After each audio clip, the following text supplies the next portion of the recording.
Black rotary-dial telephone. My father died. He was 60 years old. The cause of death was terminal liver cancer. My mother called me early this morning. I was very sad when I got the news, but I was not surprised at all, because I had known about it for a long time. It was when I was still in the early grades of elementary school. It was summer vacation. The school gave me quite a lot of homework, but I paid almost no attention to it. My family was a farmer, but my father hated farming and spent most of his time at home, lounging around and drinking. Well, now that I think about it, I guess he was a terrible son of a bitch. But I loved my father, who was such a slacker. I think it was one evening at dusk, when the cicada's voice was resounding so loudly that I could hardly hear it. Summer vacation was coming to an end, and I was busy with my homework that I had neglected. I was sitting on the large tatami table in the Buddhist room, in front of my father who was drinking sake, doing my summer vacation friend as hard as I could. It was quite hot in the afternoon and we were both dressed in nothing but running clothes and pants.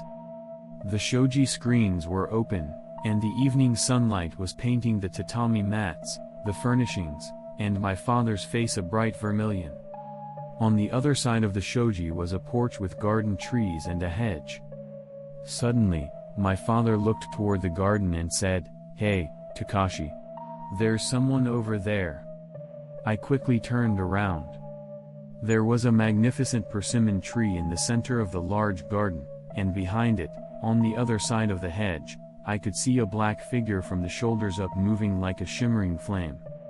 The evening sunlight was so bright that I held up my hand to strain my eyes, but it had vanished before I knew it. Some time later, a black phone placed in front of the Buddhist altar suddenly appeared. The black phone in front of the altar suddenly rang. My father, who was already quite drunk, picked up the receiver, mumbling, "Oh, hello, what about? Who are you?" My father was rambling on for a while, trying to get the point across, but then his tone suddenly turned angry. "What? What the hell do you have against me? What the hell do you have against me? Sake? I'm not going to stop drinking no matter what anyone says." He put the receiver back as if to slam it down, and with exaggerated exasperation, my father sat down again and drank the rest of the bottle in one gulp, holding the whole bottle. "Dad, what's wrong?" He stared at me with clouded eyes and said, "Dad, what's wrong?" "I don't give a damn what happened. Some stranger called me out of the blue and told me that if I didn't stop drinking I would die at 60, which is a bad omen. At the time, I thought it was just a prank call, so I didn't pay any attention to it. But the more I thought about it later, the stranger the call seemed. Who on earth was it and for what purpose? Perhaps God was worried about my father's health and used the phone to tell him. That's what I thought at the time and forced myself to accept it. Even after graduating from high school and leaving my parents' home in Kyushu to work for a trading company in Kobe, I always asked my mother about my father's health whenever I called her for some business. I always told her to keep him from drinking as much alcohol as possible. But my father was a stubborn man, so I guess he never listened to my mother. And then he died of a liver attack from drinking. And he was exactly 60 years old. After taking a bullet train, a local train, and finally a local bus, I arrived at the front door of my parents' house, which was already past 9 p.m. The entrance hall was filled with black shoes. A vivid altar had been built at the back of the Buddhist room, and a magnificent paulownia coffin was placed in front of it. Several people had already arrived, burning incense and holding hands with mysterious faces. My father, who was in his coffin, was plumper than he used to be, or perhaps his face was edematous from the damage done to his liver. Next to the coffin lay the old black telephone. "You look terrible, don't you?" I heard a voice and turned to see my mother in mourning, smiling at me. Perhaps from exhaustion, perhaps from crying, her eyes were swollen like a boxer's after a beating, and she had lost a lot of weight. Her hair was grayer and smaller than when I had seen her before. I ended up staying at my parents' house for a week. My brother, who had taken over the family farm business, and I, along with my mother, managed to complete the wake, funeral, and other minor tasks. I had to work the next day, so I left my parents' house in the early afternoon. It was exactly 4 p.m. when I arrived at Shinkobi Station on the Shinkansen bullet train. I transferred to a local private train and sat on a chair looking out the window at the sea, and as if a dam was about to burst, I felt a rush of fatigue. The train's regular, comfortable swaying and the sleepiness that came with it made me start to toss my head up and down. A thump, thump, thump.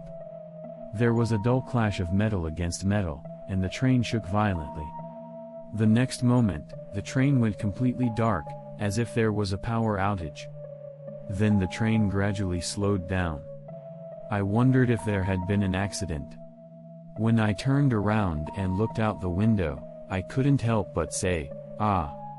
All the square windows were covered with white fog, and the coastline that had been visible earlier was completely gone. What in the world does this mean? As I sat in my chair in a state of confusion, the train shuddered again, and then came to a stop. At the same time, the boarding and exiting doors slowly opened with a loud rumbling sound. There were no announcements or anything, only silence reigning in the car. I got up, walked to the entrance, and quietly peeked outside. It was a small platform. The platform was only about 10 meters long, and a white mist was drifting around it like a snake. Looking up, I saw that the sky was covered with eerie golden clouds. I got off at the platform with trepidation and started walking slowly. When you go down the stairs on your left, you will see a small ticket gate in front of you. It is not an automatic ticket gate, but an old-fashioned ticket gate. However, there was no sign of anyone.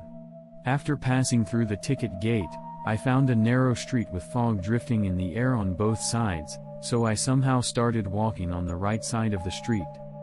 On both sides of the narrow alleyway, which was swirling with white fog, were hedges as tall as I was. After walking for a while, the path came to a dead end, and to my left was a square telephone booth with a suspicious glow.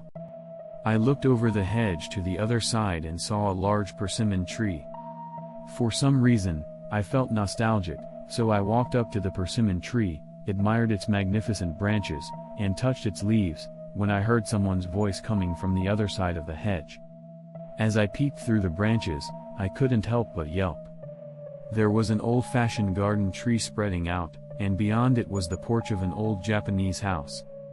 Behind the open shoji screen, there is a tatami room with 2 people sitting on the floor between 2 tables placed in the center of the room. The one facing this side was undoubtedly the deceased father. And the boy in running clothes with his back to me was Dad. With mixed feelings of nostalgia, love, and surprise, I involuntarily called out to the charming red face with a stubble beard that could be seen just 10 meters away. The father glanced at me, grumbled something to the boy sitting in front of him, and sipped his cup of sake again. This time the boy turned to look at me, but for some reason I felt as if I shouldn't let him see me, so I fled the scene. I want to talk to my father again, who was so kind to me back then. With these thoughts, I ran to the phone booth, pulled out a 10-yen coin from my pocket, and dialed the number of my parents' house without hesitation. After a while, I heard that blunt voice. "Oh, hello, what about? Who are you?" I couldn't speak very well because I was talking too fast due to the rush of emotions. In such a state, I thought it was impossible, but I tried my best to tell him. So, stop drinking. If you don't, you'll die at 60. What? What the hell do you have against me? Alcohol? I'm not going to stop drinking no matter what anyone says. The phone was hung up unilaterally there. As I stood there in a daze, a strong light suddenly shone from outside the phone booth, illuminating everything in the booth in a bright white light. I felt dizzy from the dazzling light and fell to the ground, and then I lost consciousness. Sir. I hear a young man's voice. I open my eyes and see a young station attendant in uniform standing in front of me. The young man says, "Sir, I'm sorry, but may I ask you to get off the train, please?" I stood up as I was told, stepped out of the open train door onto the platform, and sat down with a thud on an empty couch. Looking up, I saw stars like jewels glittering in the night sky. I was dreaming after all, wasn't I? I sighed to myself, and somehow thrust my hand into the pocket of my morning clothes, and noticed that something was in there. What is it? I pulled it out and looked at it, and as soon as I saw it, something cold went through my back and my heart started beating wildly. Then I wondered why something hot was running down my cheek one after another, wetting my upper lips. It was a leaf from a persimmon tree. This concludes this story. Thank you for listening to the end.